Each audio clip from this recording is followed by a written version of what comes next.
When I was younger, I had a special cousin. He was a year older than I was, and we had the best time together. He was my best friend. He helped me learn to be a kinder and more empathetic person. He made me a better person. Chris has Fragile X syndrome. It is like autism, but it's genetic. It is the most significant genetic cause of autistic traits.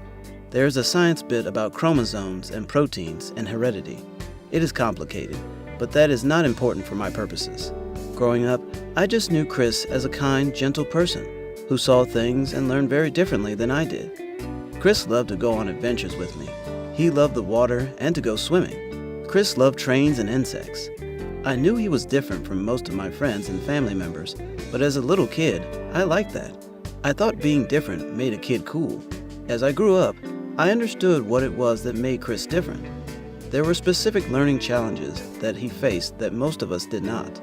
When Chris was anxious or really excited, his hands would flap, and he sometimes even would sort of hop up and down, like he had springs in his feet. Uncle Toby and Aunt Kate said he was going to fly away. Chris and Mir were my favorite cousins, and they were the ones that we spent the most time with. They were really more like another brother and sister, except that they were closer to my age, and therefore more enjoyable to be around than my sister Ernesto, at least until she was about 5. In high school, I understood that there were a lot of kids with special needs. Some of those kids were in my classroom. I was used to this because I had grown up with kids with special needs in my classes, and of course, I had my favorite cousin Chris. Having kids with special needs in our classrooms was called inclusion. I understood that. It made sense that everyone should be included to the best of their abilities and be given the help that they needed. So, when we got a new kid in my classroom named Chad, I didn't think anything about it. Chad was quiet. He also seemed very organized. The way Chad's book bag looked made me look willy-nilly. Chad wiggled his feet a lot. Chad reminded me of Chris. He had an aide that sat in the back of the classroom. I knew what a one-on-one support was for. Chris had one that went to school with him. I understood that the aide was there to help him with whatever his needs were. I was not the only student who understood this. Alex had a younger brother with special needs. She always had her brother Ben come over whenever Chris and Mir visited. And of course, there were the kids who didn't understand. And they could always be counted on for showing off their ignorance like a shiny medal of honor. Blake and Ted were bullies. I had learned that early on. They were part of the popular group of kids. I did not like them. I had learned to ignore them because it was a waste of time arguing with them. I had taken on teachable moments regarding these kids in the past. I don't know if that taught them anything. I knew that Chad would be on their radar when I heard this girl Brittany complaining to her friends Laura and Chelsea. "Great," Brittany sort of whispered to her friends. "We are going to be the tarred homeroom now." I didn't like that. It bothered me. I took it personally because of my favorite cousin, Chris. I was sure that someone had referred to Chris in that pejorative. I couldn't imagine how that would feel. I could tell that Alex felt the same way. Her brother had many learning challenges.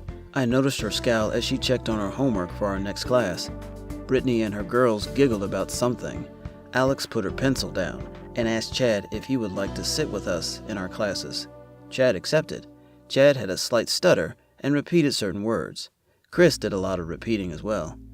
In science, Chad seemed to already know what we were learning. Same with math class. In biology, Chad had every answer again. I liked Chad. I admired Chad. In spite of his challenges, he knew a lot. He also ignored everything that Brittany or one of her friends giggled when he answered a question. I admired him for that as well. In the hallway, I saw Brittany talking with Ted and Blake. Crap, here it comes. While Brittany and her friends could be mean and snarky, Blake was just plain cruel. He enjoyed being that way. I knew that it was because he was a bully.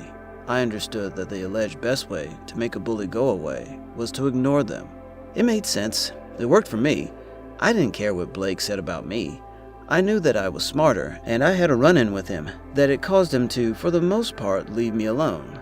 Chad was a different story. Chad was someone who was more vulnerable.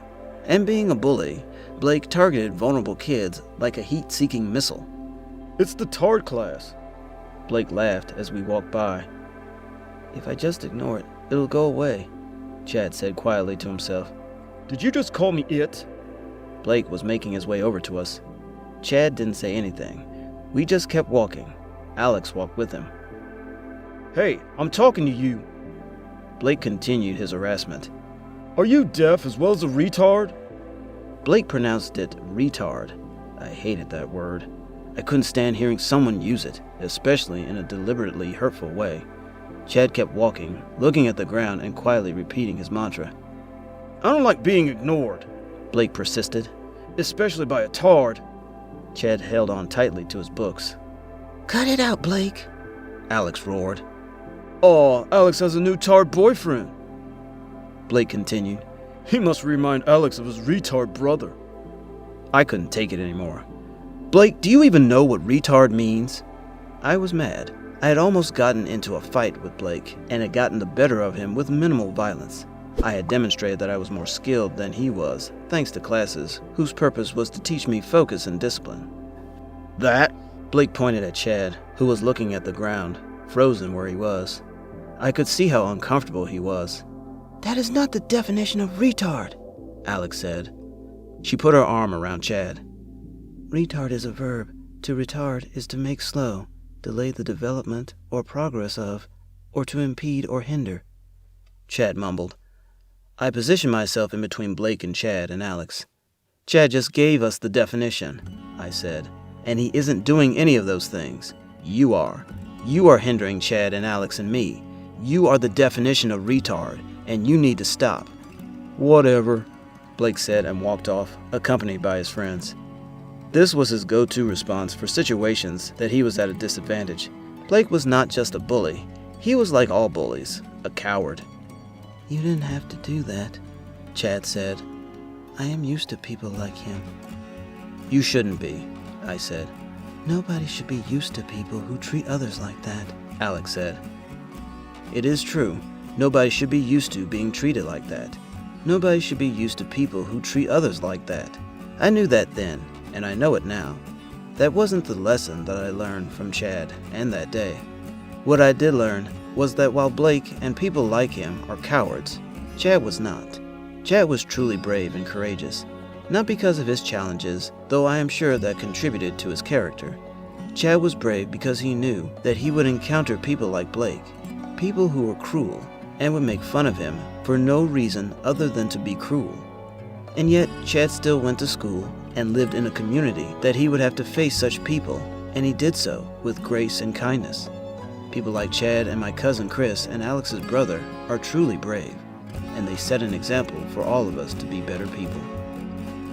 Hey, thank you for watching. Please click on the right to subscribe if you liked the video. And please don't forget to click on the bell icon when you subscribe so that you can be notified when we upload a new video. Watch more videos on the left, including our playlist. Thank you.